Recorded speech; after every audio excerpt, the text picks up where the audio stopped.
Hello बच्चों, मैं आशीष जारिया स्वागत करता हूं आपका आपके अपने यूट्यूब चैनल स्टडी विथ एजे में। इसमें हम देखते हैं आपकी अभी जो ओलंपियाड एग्ज़ाम होने वाली है उसमें जो महत्वपूर्ण महत्वपूर्ण प्रश्न जो आपके आ सकते हैं, परीक्षा का पैटर्न क्या होगा, कैसे प्रश्न आपको पूछे जाएंगे, उसके बारे में हम चर्चा करेंगे। और मैं कुछ अभ्यास प्रश्न आपके लिए लेकर आया हूं, तो इन वीडियोस को आप ज़रूर से देखें।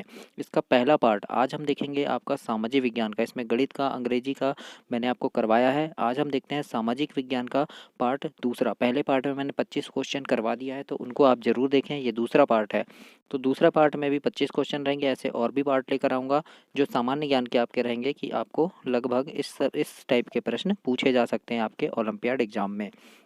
आइए जानते हैं। अगला प्रश्न देखते हैं हम इसमें आज दूसरे पार्ट का। ये पहला प्रश्न है, दुनिया का सबसे छोटा स्टैचू कौन सा है? तो ए नंबर में दिया है स्टैचू ऑफ लिबर्टी, तो ये भी बहुत बड़ा है। स्टैचू ऑफ यूनिटी बहुत बड़ा है। स्प्रिंग टेम्पल बुद्धा, ये भी बहुत बड़ा है। और पांचवा सॉरी अगला ऑप्शन है इनमें से कोई नहीं। तो ये सब बड़े हैं बच्चों, सबसे छोटा पूछा है तो इनमें से कोई नहीं आपका आंसर होगा। तो इस प्रकार के प्रश्न आपको पूछ सकता है। अगला है 5G का अर्थ क्या है? तो 5G का अर्थ क्या है? 5 से हो गया 5 और जी से जनरेशन, 5th जनरेशन मतलब पाँचवीं पीढ़ी। तो पाँचवीं पीढ़ी आपका ये सही आंसर होगा बी नंबर का। तो ये आपको सही आंसर लगाना है बच्चों।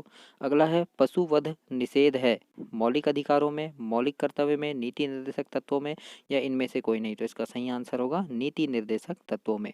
यानी पशु वध यानी पशु को मारना किसमें बताया गया है निषेध? तो नीति निर्देशक तत्वों में निषेध है। तो इस प्रकार से लगभग ऐसे प्रश्न आपको पूछे जाएंगे आपके मौलिक अधिकार से रिलेटेड, है ना, संविधान से रिलेटेड, इनसे संबंधित प्रश्न आपको पूछे जाएंगे। तो इनको भी आप अच्छे से तैयारी करिएगा और चैनल को सब्सक्राइब करना, ताकि आपको ऐसी वीडियो और भी मिले। और आपकी वार्षिक परीक्षा के पहले भी मैं आपको वीडियो दूंगा, तो वो भी आप उनको देख सकें कि कैसे कैसे महत्वपूर्ण प्रश्न पूछे जाएंगे आपके वार्षिक परीक्षा में। तो उनको भी देखें, इसके लिए चैनल सब्सक्राइब करना और अपने दोस्तों तक भी इसे शेयर करना।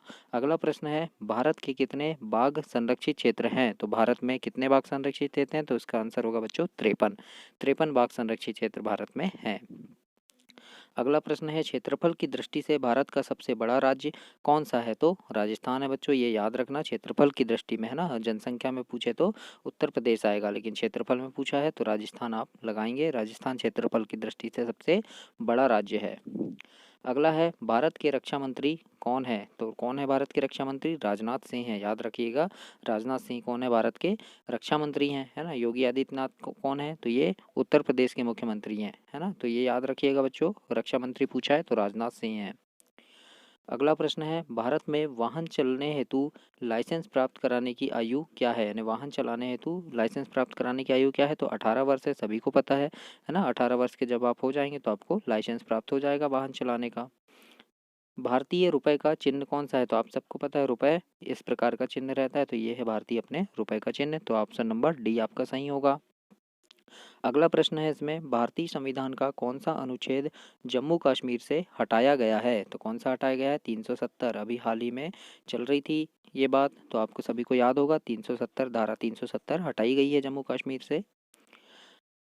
अगला प्रश्न है, भारत की ब्लू सिटी कौन सी है? यानी ब्लू सिटी किसे कहते हैं? नीली सिटी तो जोधपुर को कहा जाता है ना। पिंक सिटी पूछे तो जयपुर आएगा, है ना। पिंक सिटी अगर पूछता है तो जयपुर आएगा बच्चों, और ब्लू सिटी पूछा है तो जोधपुर आप इसका सही आंसर लगाएंगे। अगला प्रश्न है, इसरो का मुख्यालय कहाँ पर है? तो इसरो का मुख्यालय कहाँ है? बेंगलोर में है। सी नंबर का ऑप्शन आपका सही होगा। और इसरो का पूरा नाम क्या होता है? Indian Space Research Organisation. तो इसका पूरा नाम भी याद रखिएगा, ये भी आपको पूछ सकता है। अगला प्रश्न है, भारत रत्न से पुरस्कृत खिलाड़ी हैं, यानी कौन से खिलाड़ी को भारत रत्न मिला है? तो हमारे एक ही खिलाड़ी हैं ऐसे, सचिन तेंदुलकर, जिन्हें भारत रत्न दिया गया है। भारत का कौन सा राज्य सबसे अधिक राज्यों की सीमा को स्पर्श करता है? तो मध्य प्रदेश ही एक ऐसा राज्य।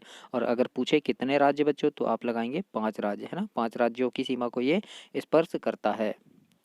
अगला है, भारत का राष्ट्रीय फल कौन सा है? तो आम है, सभी को पता है भारत का राष्ट्रीय फल क्या है? आम है। अगला प्रश्न है, नोटबंदी की घोषणा कब की गई थी? तो याद रखना बच्चों, ये डेट कब की गई थी? 8/11/2016 को। और कौन से नोट बंद किए थे? 500 और 1000 के नोट बंद करके नए नोट जारी किए गए थे, है ना। तो इस प्रकार से याद रखिएगा कि 8/11/2016 मतलब 8 नवंबर सन 2016 को नोटबंदी की घोषणा की गई थी। तो नोटबंदी से भी आपको प्रश्न पूछ सकता है आपके ओलंपियाड एग्जाम में।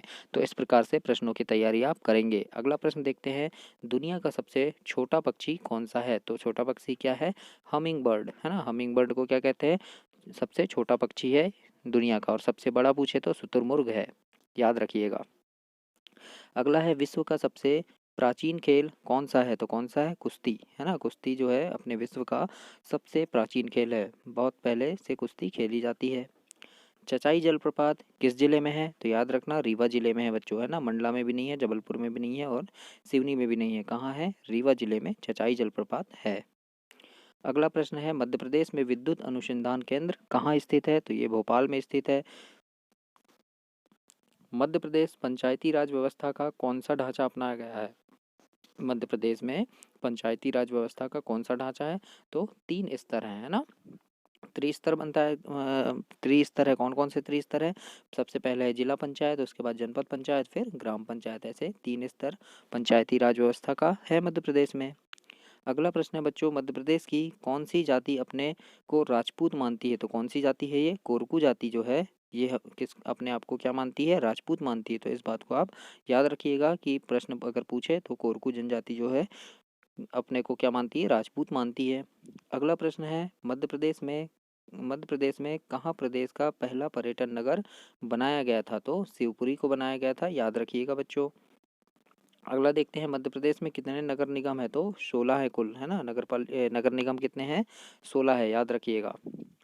INS विक्रांत किससे संबंधित है। तो ये है विमान वाहक, है ना। इस बात को भी याद रखना, विमान वाहक जो है INS से संबंधित है।